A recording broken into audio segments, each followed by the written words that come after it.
Bill Kelly Show, 900 CHML. You're watching on Cable 14. We're going to try to get some clarity to a very confusing issue that jumped up at us yesterday. I blogged about this earlier today, too. The misinformation, the he said, they said. No, they didn't say. Well, let's put a retraction. Let's go. About rapid transit, light rail transit, GO transit. Well, the whole mess is really getting very confusing and convoluted. And it's no wonder that there's some skepticism, I think, in this community about this. And from what I'm hearing, a growing desire by an awful lot of people to say, can we just put this on the referendum? Because we really don't know what's going on here. We don't know what one side's saying from one time to the other. We had a newly minted transportation minister give us one message a few weeks ago, and the premier very quickly said, no, not that way at all. So here's the deal yesterday, as I saw it. And I'm not involved in this. I'm an observer, like all of us are here in this whole circumstance. I knew this forum was going on yesterday in Toronto. It was all about funding for rapid transit, LRT, and GO transit and things like that. That was going on in Toronto, and all the stakeholders, a lot of them were there, media types and such. So when I got back to the house yesterday after the show, I punched out the computer and started reading some stuff about this. And I thought, let me go to the Spectator website to see what's going on, because obviously Hamilton has a vested interest in this, right? And I see this story from Meredith McLeod, who's a spec reporter, that says that at this forum, Mayor Bratina told her that he had a conversation with Kathleen Wynne a few days ago where she said that Hamilton was going to have to choose between GO transit and light rail transit. They weren't going to get money for both, so you better make a choice. And the story went on with some of the mayor's comments about, well, there's merit to the one of this over there, et cetera, et cetera, et cetera. And I thought, well, that seems kind of odd, because if a conversation like that took place a few days ago, which is contradictory to what Metrolinx has told us and contradictory to what Queen's Park has told us, I'm thinking somebody would be jumping up and down saying, wait a minute. But I heard nothing. So I thought, well, that's rather interesting. I better look into this.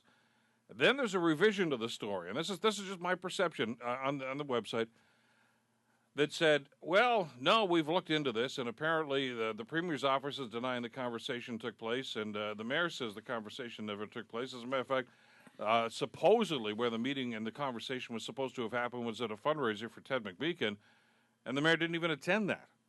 So what's going on? And what's going on with the quotes? And, of course, a number of city councilors were asked about this when they're presented with a lot of this stuff, and they're jumping up and down saying, well, the mayor's not on side and misrepresenting council's position. We're going to hear from, I'm sure, some of the councilors later on this hour about this.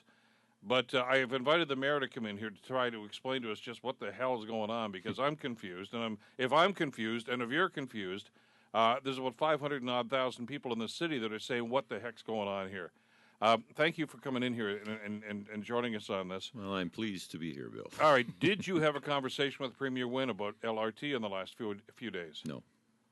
But the report here says you did. Well, I didn't. I did meet with the Premier at a social function, and we had a very nice conversation. Not the fundraiser. No, I really, it wouldn't be appropriate for me to go to that kind of an event. But I think that the Premier and I have an excellent relationship so far. We have good open communications between our offices. And we had a really nice, friendly, brief conversation in which I basically thanked her for the support that the province has been given the city of Hamilton, because we have gotten a lot of benefit from the government.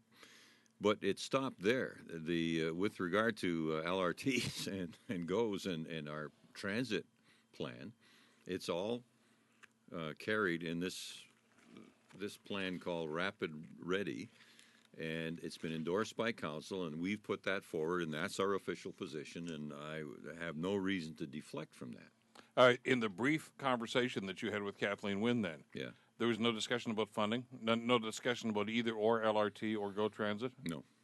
Which was surprising in light of what happened yesterday with the announcement that in or out, whether the municipalities want it or not, and it'd be nice to have you mayors on side, but we're going ahead with the funding. So I think, well, of course, trust is so difficult in the world of politics. And although we do have a trusting relationship, it may have been something that she felt she needed to keep inside until the presentation yesterday. But no, we didn't talk about that. All right. Did you have a discussion with a reporter yesterday at this forum about a conversation with Kathleen Wynne? Well, the Meredith McLeod, who's an excellent reporter. Yeah. A lot of respect for her. I do. The one problem is she did not digitally or otherwise record our conversation. She used her notepad and that wonderful shorthand that reporters do. But I'm pretty sure Meredith herself had a good handle on what my answers to her questions. But there was a clarification that needed to be made, which was something that the Premier had said at the private function that I did not attend, but which was reported to me. And it was a very simple thing. It was about whether the GO station plan would be captured in the new funding strategy. And the fact is there are two GO station plans. The one on James Street North that is now a closed deal, and the Premier and her staff and everybody have said over and over again that the funding and the GO James Street North and the all-day service, that's in the old way, the first wave, forget that.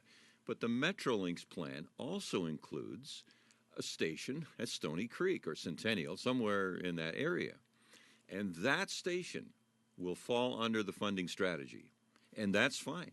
But we just needed to make clear, I needed to hear for myself when the Premier mentioned, I heard that she had mentioned the funding strategy for the GO station. Oh, here we go again. No, not James Street North, the future one. That's what it was all about. So it was a simple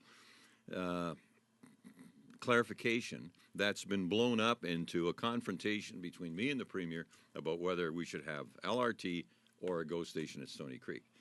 Now, what I did say, and I said this on Steve Pakin's show, The Agenda, last night, that all we heard about at this big conference was congestion and gridlock and how we're going to fix it. And I was asked by Steve Pakin, I said, he said, do you have congestion in Hamilton? And I said, no, we don't. Our B-line LRT is based on development, not on congestion. I said, how Hamilton could contribute to congestion is by putting another GO station in at Stony Creek, because that station would capture not only Stony Creek, but Grimsby and Niagara. And so if you live in St. Catharines, do you want to drive on a snowy day all the way to Toronto, or can you just do a nice parking lot in Stony Creek and hop on the GO train?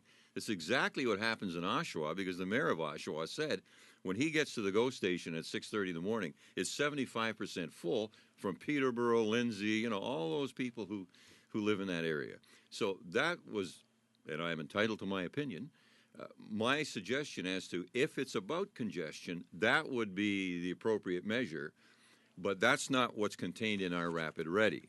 It's a beeline for development purposes. And all right, and we understand that. And the government's already said that at some point in their future they have a plan to extend GO service all the way to Niagara. So that's going to come. And there's no way it will. Right. I was going to say, and it'll come after we the get LRT. That. But you see what's happened over the last 24 to 36 hours here. This story has become less about LRT and GO Transit and about credibility, because you've got city councilors jumping up and down here saying that you're not on side on this. Well, I am. The fact is that I have to, as mayor, present to the government the council position. And that's why I said the council position is not, according to this document, which we approved, start building LRT on day one. It says what I says it said. Light rail transit and bus rapid transit are ultimate goals, and their implementation will require regular bus service restructuring in preparation and so on. So there's a build-up to that. However, if council wishes to put forward the position that as soon as that funding strategy is announced, we want the shovels in the ground and build LRT, fine. Move the motion, make the document, and I will carry that message to the Premier. All right, let me do a timeout. I got to come back. I want to talk about some clarification about some of the mixed messaging that's coming on here, though. Back after this timeout, the Bill Kelly Show on CHML and Cable 14. Bill Kelly Show, 900 CHML, and you're watching on Cable 14. Hamilton Mayor Bob Bratina here. Trying to sort out some of the misinformation that seems to be going on out here about LRT and GO Transit. some of the councillors have responded in kind, and we're going to hear from some of them, I think, in the next half hour of the program here. Councillor McCaddy calls this a highly irresponsible act, disrespecting City Council's position. Well, I'm sorry that Councillor McCaddy would say something like that, because it doesn't relate to any verifiable fact. But there's two stories here, and the feeling among a number of the councillors seems to be that you don't represent City Council's stated position on this, and that you're going down, if you excuse the bad metaphor, the GO train track instead of the LRT track for this city. We have a plan that we've presented to the province, and nothing has been said by me to Minister McMeekin or the Premier that changes anything that's before us now. Where did the story come from, then, that there was this possibility of either or? I don't know. What I would say, though, is, as I said to you in our previous conversation, if you want to talk about relieving congestion, a GO station at Stony Creek would take lots of cars off the road.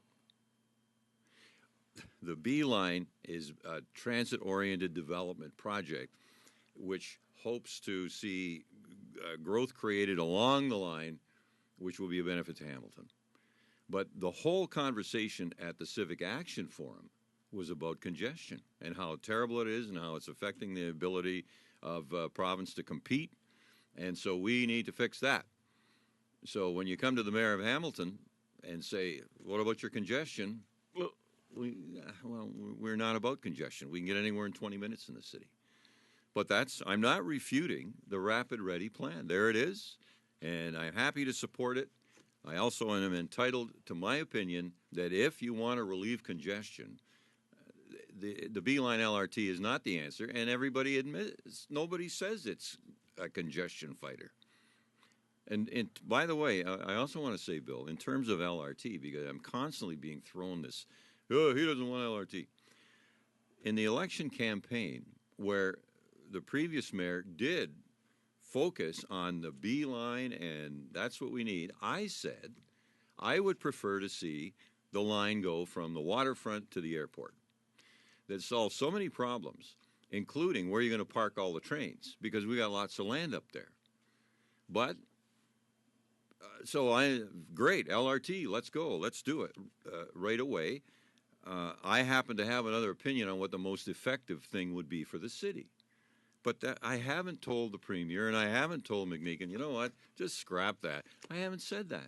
I don't have any right to say that. But I have a right to my opinion about how the city's growing and whether congestion is going to be relieved or not. And then I stated that opinion. It's a free country, the last I heard. Yeah, we get that. We all know about the Rapid Ready Transport. And it's a fabulous report. And I know councils endorse this. But the concern now is, as far as some of your fellow councillors is about credibility. And this is not the first time that there seem to be mixed messages. And if the crux of the story that was in the spec yesterday was about the possibility that this might be either or, the question a lot of people are asking is, well, where did that come from? Because the Premier says it didn't come from her. It may have come from somewhere in the Spectator building, but it didn't come from me. But you commented on it. What was my comment? The inference in the story, and I'm paraphrasing it, is that you were under the impression that this was going to be either or, that somebody... It's not true. It's a complete Giller Prize for fiction. I'll nominate them right now. It's not true. That you never had that conversation? Nope. Did not ever have that conversation. Did you tell Meredith McLeod from The Spectator that there was a possibility that it was either or? No. I don't know where that either or, based on a conversation that I have with Kathleen Wynne, came from. Well, we're going to over old territory here again. I had a conversation with Meredith McLeod about the possibilities of congestion relief through a GO station at Stony Creek. It had no relation to the Premier. And if I did have that conversation and she did say that, why would I be backpedaling now? I've got no message from the Premier's office saying, would you mind changing that statement? Because the statement was never made.